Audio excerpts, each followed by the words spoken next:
Selamat siang, kita ketemu lagi eh, untuk meneruskan pelatihan kelistrikan ini. Kali ini gambarnya apa ini ya kira-kira? Gambar ini itu adalah bentuk gelombang dari suatu gelombang arus, maksud saya dari suatu hubung singkat.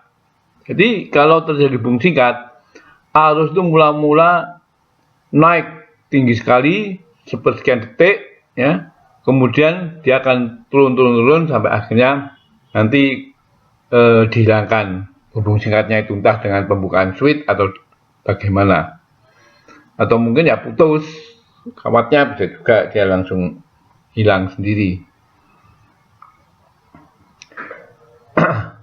Hubung singkat atau yang biasa disebut short circuit atau hubung pendek atau korsleting, ya, orang-orang biasanya korslet gitu, adalah hubungan antara dua titik pada konduktor yang berbeda fasa secara langsung yang tak melalui impedansi atau impedansi sangat kecil.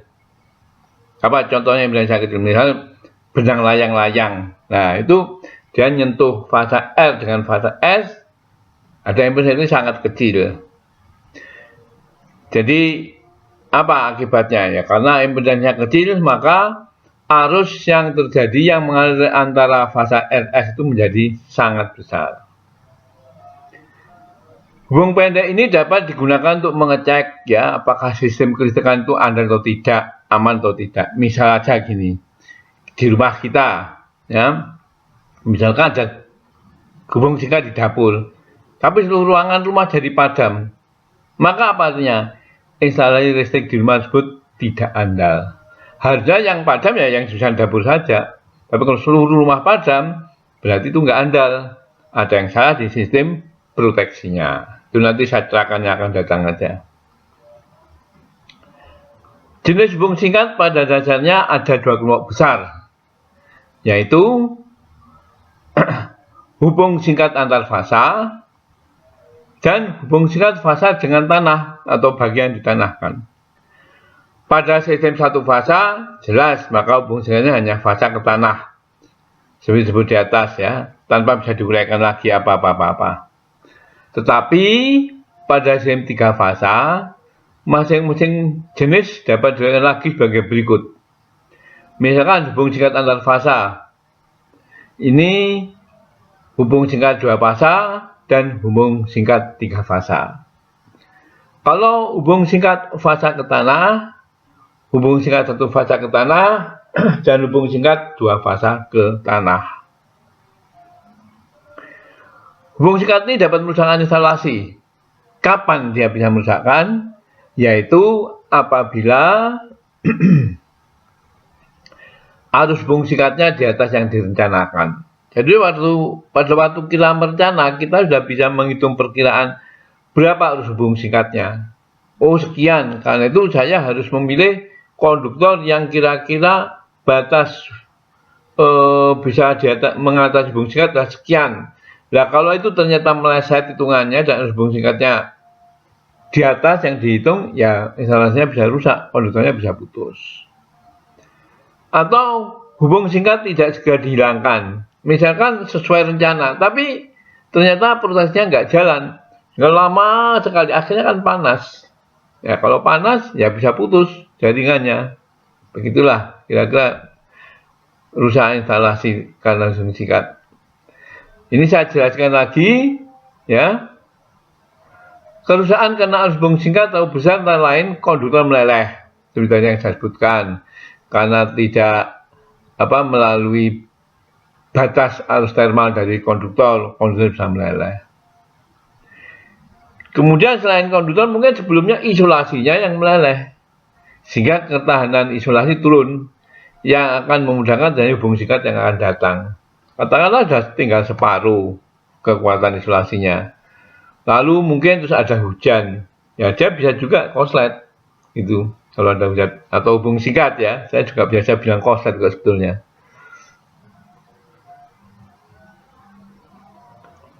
Kemudian breaker gagal memutus bila melebihi kapasitas arus pemutusannya. Jadi kalau arusnya sangat besar, Sedangkan breaker itu juga mempunyai batas. Saya dapat pemadaman bunga api kalau arusnya maksimum sekian. Nah, kalau itu dilewati, dia nggak bisa memadamkan bunga api. Akibatnya apa? Breakernya akan terbakar. Kalau sudah terbakar ya bisa merembet kemana-mana ke peralatan tersebut di sekitarnya. Jadi instalasi juga jadi rusak. Juga arus besar menyebabkan gaya elektrik mekanik antara fasa berbeda yang dapat mematahkan busbar pada kubikel. Ya kalau arusnya sangat besar sekali di luar perencanaan kita, maka gayanya besar, maka saling tarik menarik busbar tersebut sehingga akhirnya bisa patah.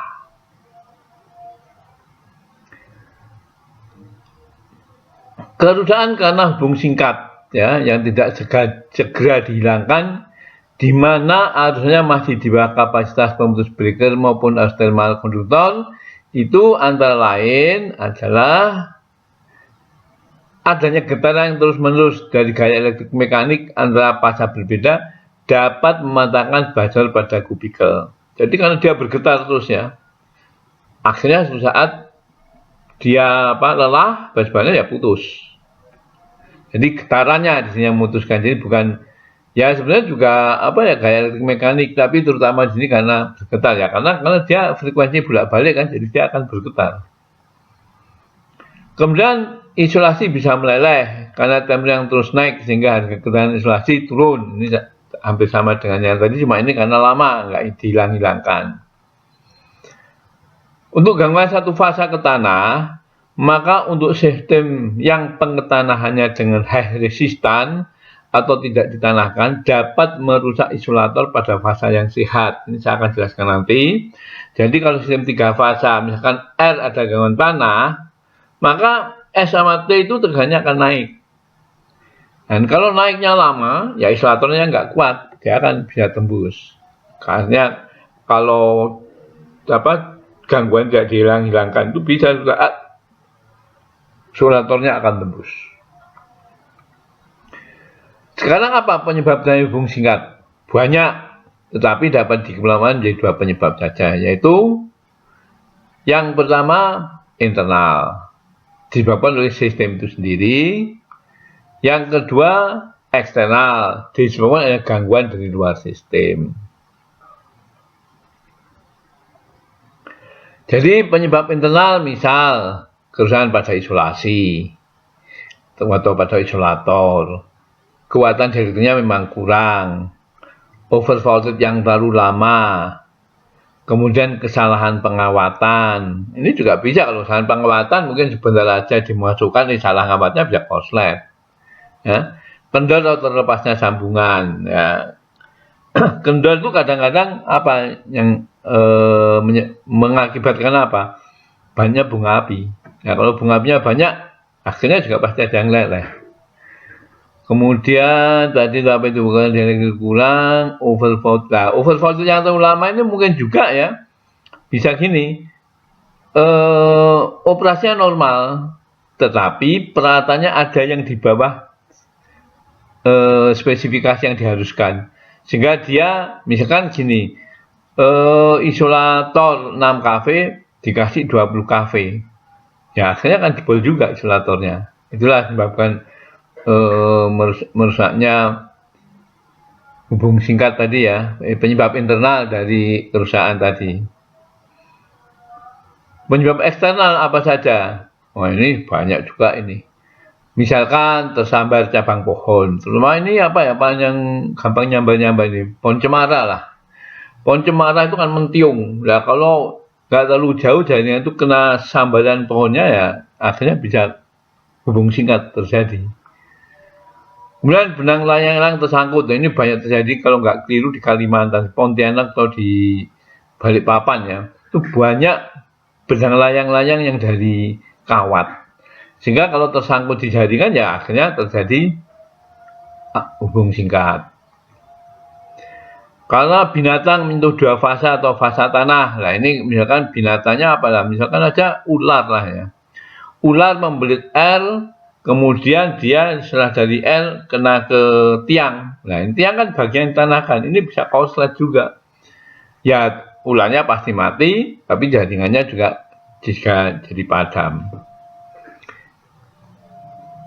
Kemudian kejatuhan ranting pohon. Nah, ini pernah juga ini. Di mana? Di Jawa Barat mungkin. Jaringannya memang agak jauh dari pohon, tapi di sana ada satu pohon yang cukup tinggi. Akhirnya waktu angin agak besar, rantingnya yang kecil patah, melayang, jatuhi jaringan tersebut. Maka jaringannya pun akhirnya terganggu juga. Nah, itulah kira-kira hubung singkat yang bisa saya jelaskan. Sampai dengan ini, nanti akan saya teruskan dengan menghitung arus hubung singkat. Ini yang paling penting, karena di perencanaan harus dihitung berapa hubung singkat ini nanti kira-kira, sehingga kita menentukan konduktornya itu benar. Terima kasih.